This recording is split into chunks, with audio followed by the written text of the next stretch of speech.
Bonjour à tous, donc on va regarder donc l'exercice résolu page 91 donc du manuel Attier de physique-chimie, donc au niveau seconde générale. Donc on vous dit ici donc la silice donc est la forme du dioxyde de silicium SiO2 donc qui est présent dans la nature dans de nombreux minéraux.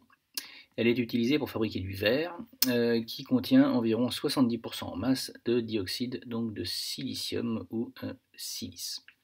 On vous donne la masse des atomes, oxygène, silicium, et la masse d'une bouteille de verre, qui fait 500 grammes. Première question, calculez la masse d'une molécule de dioxyde de silicium. Alors, vous avez la formule brute. Donc on vous dit ici, indication, donc la masse d'une molécule est égale à la somme des masses des atomes qui la constituent. Donc masse du dioxyde de silicium, c'est la masse du silicium plus 2 fois la masse de l'oxygène. Pourquoi? Parce qu'ici, regardez bien, vous avez Si ou alors Si1O2. Donc ça veut dire qu'il y a 1 Si et 2 O.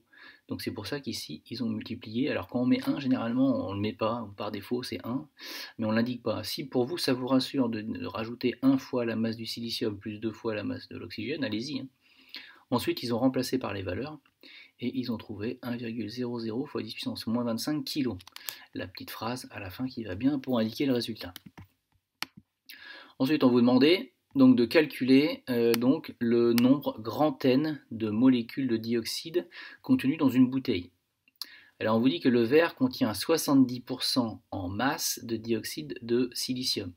Donc si la bouteille fait 500 grammes, il y a 70% de ces 500 grammes qui sont du dioxyde de silicium, donc ce qui fait 350 grammes, ou alors 0,350 kg.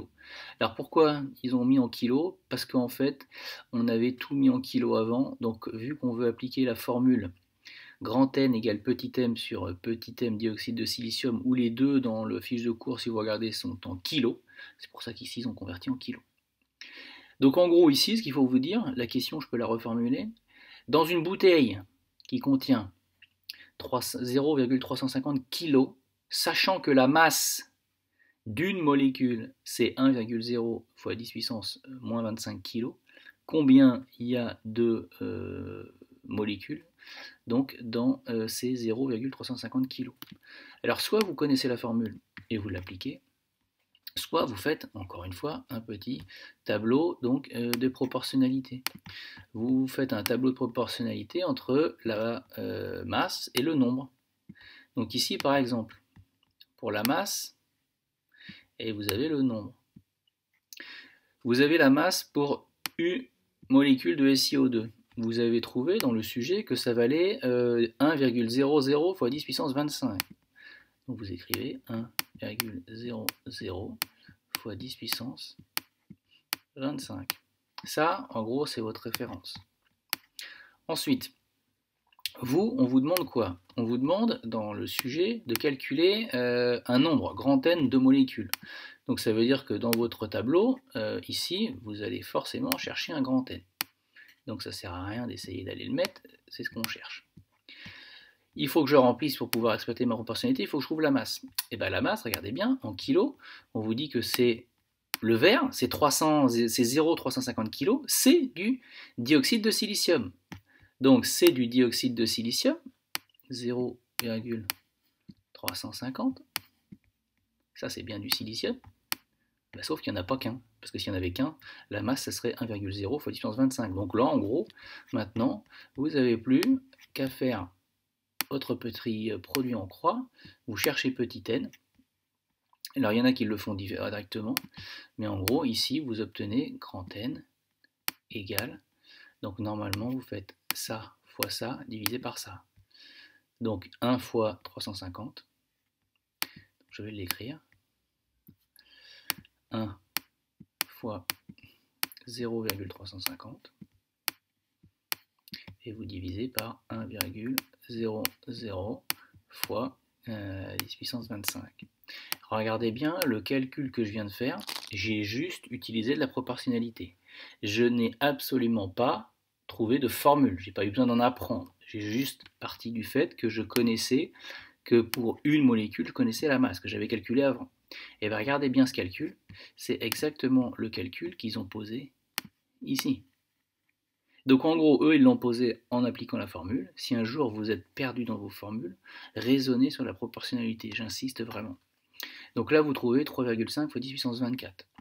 Donc généralement, faites attention, vous trouverez des nombres qui sont très souvent élevés. Si vous trouvez des nombres négatifs avec des puissances de 10 négatives, c'est certainement que vous êtes trompé et vous avez oublié des parenthèses dans vos calculatrices. En déduire la quantité de matière. Quand on vous dit en déduire la quantité ou la quantité de matière, ça veut dire qu'on veut le nombre de paquets en mol. Et votre référence, ça doit être le nombre d'Avogadro. Donc ici, par exemple, ils ont appliqué encore une fois la formule. Et alors moi, je vais le refaire différemment. Je vais le refaire cette fois-ci avec donc une proportionnalité. Sauf que la proportionnalité ici, ça sera entre une quantité de matière, petit n, et un nombre. Et ma référence dans ce cas-là, ça sera que 1 mol. Donc ça sera égal à, dans 1 mol, il y aura 6,02 fois 10 puissance 23, entité. Nous, qu'est-ce qu'on cherche? On cherche la quantité de matière, donc je mets petit n, et je sais que moi, j'ai un certain nombre d'entités, qui est ce que j'avais calculé avant, c'est-à-dire 3,50 fois 10 puissance 24. Donc ça, c'est un nombre, je le mets donc dans la ligne des nombres, 3,50 fois 10 puissance 24. Dans ce cas-là, regardez bien, mon tableau, il est prêt, vous avez fait le plus dur. Donc, vous cherchez ça, vous faites votre petit produit en croix, et si vous cherchez petit n, donc petit n, ben ça sera 1 fois 3,50 fois 10 puissance 24 divisé par 6,02 fois 10 puissance 23. Donc ici, ça va donner petit n, donc en mol, hein, est égal à 1 fois 3,5 fois 10 puissance 24 divisé par le nombre d'Avogadro qui vaut 6,02 fois 10 puissance 23. Donc là, en gros, j'ai commenté la correction qui est académique, si vous voulez, quand vous faites ce calcul-là. Regardez bien, ce calcul-là, c'est exactement le même qu'ils ont obtenu et posé à partir de la formule, et heureusement d'ailleurs. Donc on trouve 5,81 mol. Donc je vais l'écrire. 5,81, ça, 5,81 si vous voulez, c'est la valeur, et l'unité MOL. Attention, n'oubliez pas l'unité, la quantité de matière, c'est un nombre, 5,81, et ça s'exprime en mol. Ça veut dire qu'en gros, dans ce nombre d'entités, vous avez 5,81 paquets qui contiennent chacun 6,02 fois 10 puissance 23 entités identiques. Ici, donc de la silice de formule SiO2. Voilà, donc j'espère que ce parallèle entre la correction académique formule et ce parallèle avec donc les tableaux de proportionnalité vous sera utile.